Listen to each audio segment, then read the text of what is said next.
the old and new year, I should say. So let's move on to the main event. All right, so Chris Jericho's out there with the semi-half inner circle with him, and he calls out John Moxley.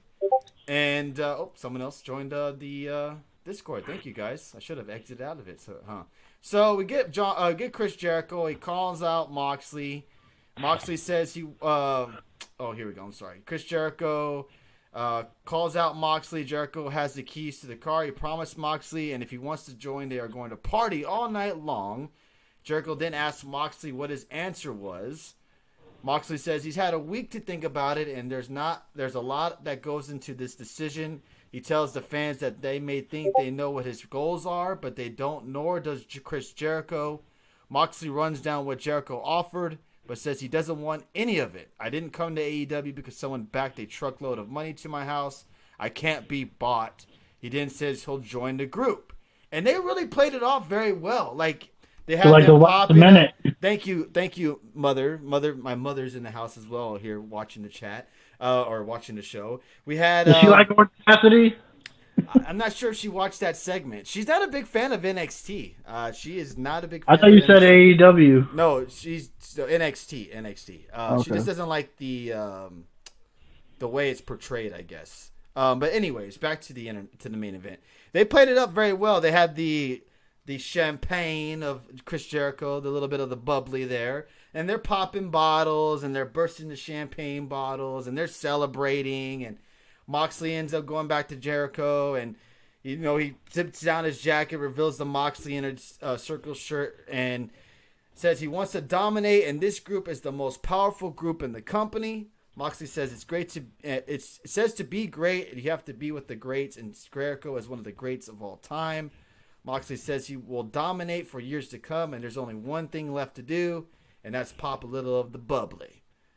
Moxley then hugs Hager and Guevara. Jericho says is the beginning of Inner Circle taking over. Moxley says Jericho may have forgotten something and wants the keys to the car. Jericho says the car is worth more than everyone, and the crowd they start getting upset. They start yelling, "You sold out" at Moxley. They're getting really upset at him. He says Jericho brings up that him and Moxley won their matches at the Tokyo Dome. Jericho wants to celebrate some more with champagne. Guevara and Hager head outside the ring, and that's when he knew something was going to happen. When those two got outside the ring, you knew Moxley was going to do something. He walks over to the table, grabs the, I guess the fake bottle of champagne, I guess you want to say, and knocks the bottle over Chris Jericho's head, says that he lied to him, and that, he's not going to join the Inner Circle. And that's how they end in AEW tonight, with him running through the crowd, getting away from the Inner Circle, leaving Chris Jericho laid out. What did you think of tonight's episode ending like it did tonight, Dave? It was cool because, look, we all seen it coming. We're all we've watched wrestling, most of us, for a long time. We all knew this is the typical, either you want to compare it to Diamond Dallas Page pretending to join the NWO back in the WCW days, whether you want to say, yeah, I'll join the group, and then turn on them. It was your typical, we all seen it coming. We're just waiting and waiting and waiting and waiting. And then it happened, and he takes off with the car, basically, with the keys and all that. Mm-hmm. So then turns on, takes everyone out, and then runs in the crowd and ends the show. But yeah, they waited they really milked the hell out of that till like the very last second. When it was, I believe, for me anyway, it was still 10 o'clock and it was still on and they were still doing it. But yeah, heck, it worked. I think I seen it coming. I think all of us did. And it makes most. Well, at first I was like, maybe they're going to swerve the fans. Maybe they're actually going to do this Moxley thing for a little bit since it's so far from the pay-per-view. Maybe they'll build up like a Moxley and Jericho kind of thing, and then maybe Moxley ends up turning on them.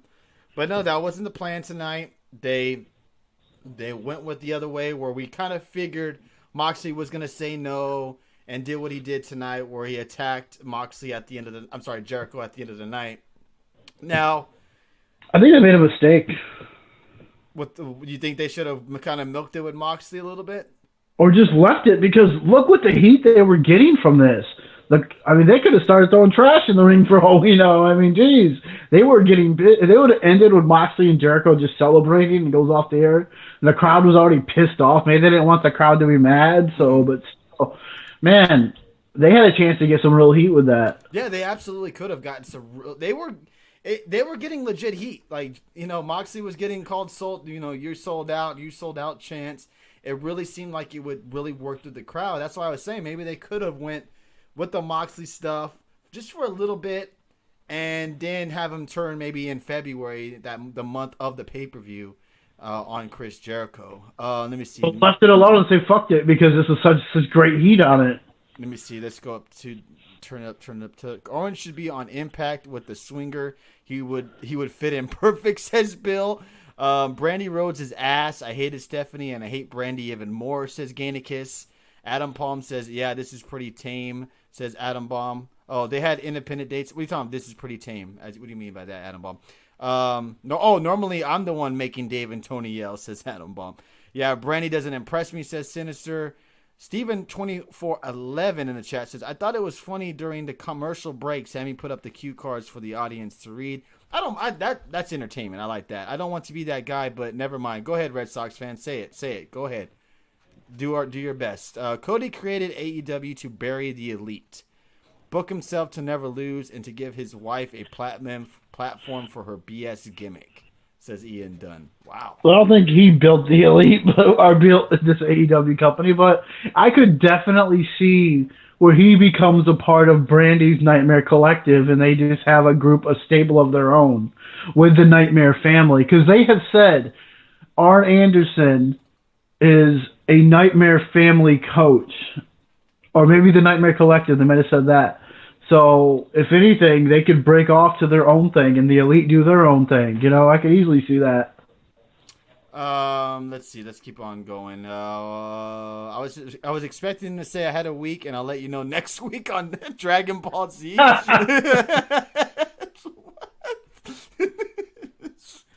Ian Dunn says Moxley should opt out after the year and just work New Japan, says Ian Dunn. Chris Mack says they're lucky Moxley didn't actually join them. The crowd fell so flat after that happened. Unless the crowd was waiting for Moxley to do what he eventually did and turn on Jericho. Yeah. They were pissed, though. They were pissed, booing. and that was, I don't know if that was the reaction that they actually thought they were going to get from the crowd. But it really seemed like he got the crowd going afterwards, but it really kind of fell flat in that segment when he joined. The crowd was kind of in shock a little bit. I've been enjoying NXT more and more, says Adam Baum. Red Sox says Moxley's was going to crack Hager with the bottle, but popped when he grabbed it. Prediction, NXT 850,000 viewers and AEW 600,000, says Ian Dunn. I think you might want to reverse that. That's a bold prediction, man. I hope next week they show Jericho a picture of the 4GT total and Mox gives him the keys back. Imagine that. They have the money to do it. Fuck. Can we all agree that the Dark Order is now the jobber faction, says Gainikus? Yeah. Yeah, I'm not sure what they're doing with them right now. But, I mean... So if that happens, I think, look, this is a bold prediction, which is probably not that bold, but still. I think they're gonna continue this on either next week or going a few weeks later. They're going to want the car back, and he's going to deliver it to him, but he's going to trash the car completely and just destroy it. Like when... this is old. The jacket. But the jacket too. But remember when Sheamus took Alberto Del Rio's car and he brought it back and it was totaled, and I think he shitted in the car. I don't remember, but yeah, he totally destroyed. I could see Moxley doing that. Marion Watson says whoever's booking the show are big fans of TNA Aces and 8, says Marion Watson. Ian Dunn said, did Vince Russo secretly get hired? Right? There's so much shit going on. Bro, it's an angle, bro. It's a swerve, bro. Adam Baum says, I think that they put this in the wrong position on the card. I would have had it in the first hour and allowed the Inner Circle to have an excuse to attack others. Then you'd have a way to get a few more stories built up for Revolution. I'm guessing Ortiz and Santana are wrestling on AEW Dark next week. That's why they weren't there tonight. Adam Baum says, fun fact, April will see more winners in Tampa Bay since the Rays were last relevant. Fuck you, Adam Baum. Freebird says, Moxley committed Grand Theft Auto. Well, not necessarily. He gave him the car. They gave him the car. They said, here's your keys to the car. They gave it to him. It's not Grand Theft Auto. It's his car. So It was what else did we get? Wrestle Kingdom and Tokyo Dome name drops. Oh, Yep. well, I'm not done with that. I had one more segment yet to talk about. So yeah, what did you think of AEW? I had some. Lynn Matthews Overall? came in here and said this was by far the worst AEW Dynamite episode that they've had so far. What do you think about that? Do you agree with I that? disagree. No, I don't think. I think it was actually. There were some parts I didn't like, yes, but I thought overall it was an entertaining 2 hours. I was entertained. Wrestle For 2 Kingdom and hours. Tokyo Dome name drop. People are funding those sold out tickets for Revolution after this bullshit, says Ian Dunn. Look, I didn't think AEW was that great tonight.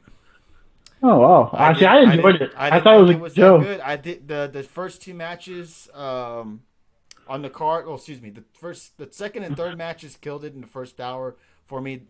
I didn't care for Brandy Rhodes' involvement. I didn't care how they had the Christopher Daniels and Sammy Guevara match go. I thought it was going to be a lot better than what it was, but it ended up being Pentagon coming down and distracting Christopher Daniels, leading up to him getting pinned. I didn't care for how they did the women's title match. I didn't really care for the six-man tag match that much. I enjoyed parts of it, but not the match in total. And it was very tag team heavy tonight. I would have really cared I wonder maybe why. a couple of more singles matches. It just tonight's episode really didn't click, in my opinion. It just didn't click. See, I thought it did good because they developed a lot of stories going forward. I thought with this, like Statlander is going to be facing the Brandy Collective or Nightmare Collective. Pac and Omega are that storyline's going forward. Paige and Omega's storyline kind of going forward. We got Christopher Daniels and Pentagon getting the story kind of going on. Okay. You have the main event. You had Moxley do his thing and turn on the Inner Circle, which is a stupid name. I agree. And, yeah, I think they did a lot of stuff tonight. And other than the stupid six-man tag, I mean, I enjoyed I thought the show was really good. Yeah, they could have, all this interference could have been done without. The worst of it, I thought, was the women's match with the interference. Because I didn't really mind Pentagon just coming out and saying, show me. I didn't mind that. I wish the match didn't end so quickly after he did it. That's the problem I had with it. I can understand that, but to me, the six-man or the women's match and the six-man tag were the only two I was like, oh, whatever. But you know, the women's match had all the interference. The six-man tag was just a clusterfuck. I hated it, but everything else I thought was good. I enjoyed the MJF stuff. This was some of the most entertaining stuff I thought he has done so far, and yeah. I don't give two shits about DDP wrestling next week. I do not want to see that. But tonight, overall, I enjoyed the 2 hours I sat here and just watched AEW. So, yeah, it was fun. I think I'm not going to come out here and say it was the worst episode they've had, but it wasn't the episode I thought I was going to get tonight. I thought I was going to get a really, really good episode. Like Red Sox fan said in the chat room, the women's match was just starting to get really good, and then they do that. Yep. I didn't really care for that. I wish they would have just let them go out there and have a legit match for a change without the stupid interference and the shenanigans involved in the match. Ian Dunn saying, how did they not sign Mercedes Martinez and let her go to WWE? Yeah, everyone's like all saying, oh, AEW signed Mercedes and WWE missed out. Not so much. Wait. Ink's not dry yet. You would have to assume now that AEW is going to drop a lot of money to try to get Tessa Blanchard over. I would just have to assume that. Well, she ain't going to NXT for sure. Marion Watson says, the only thing I liked was when Brandy on commentary, just her commentary, nothing else, because she's a good talker, which is more than I can say about your indie 5-star classic darlings, the Cody and Dustin tag match and the ending, says Marion Watson. Sinister says, for it being the worst AEW show, it was still pretty good to me. Yep. Dave agrees with you on that. Christopher Daniels seemed old tonight, says Steven.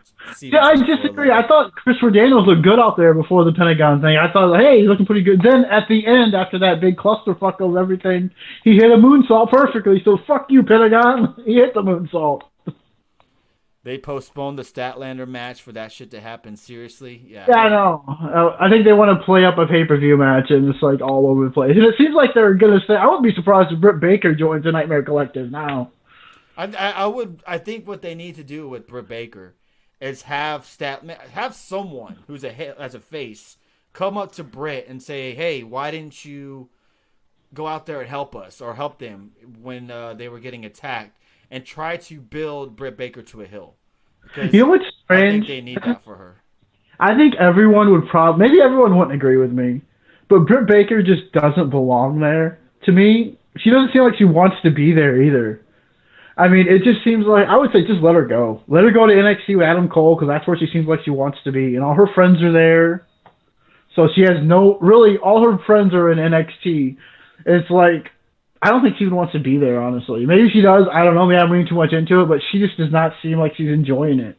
Okay. All right. Fair enough. I think most people think she's the worst wrestler there anyway. For the most part, I would think so. I think that's the running bit with her, is that she's very green inside the ring.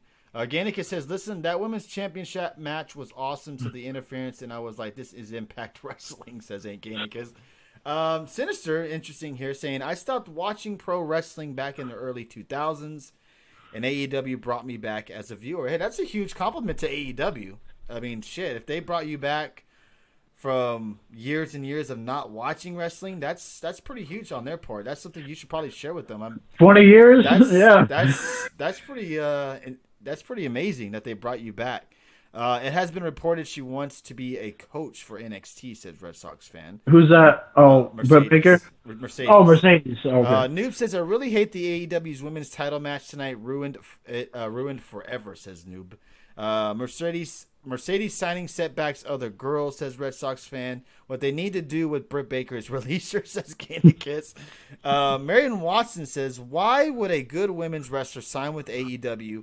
Honestly, they won't have shit to work with, like what means more, being NXT women's champion or being women's champion of a division that ain't shit. I mean, NXT has an up on them, on everybody. Even the main Raw, or the other two SmackDown Raw, NXT has a leg up on them too. But yeah, their women's division is pretty stacked, which they have too many women almost on NXT because they don't know what to do with them. But adding another coach, so you actually given her a job after wrestling if she does have another match. So there you go. Yeah, maybe that sense of security, knowing that when she's done with wrestling, that she could be a coach. And that's a big difference. NXT has a bunch of really good ex-wrestlers coaching and training over there. And I don't know who's coaching and training in AEW, if it's Cody and Kenny training the women or what. I don't know. I mean, NXT has unhappy talent as well. Yes, they do. And we'll touch more on that on Saturday night. One more thing before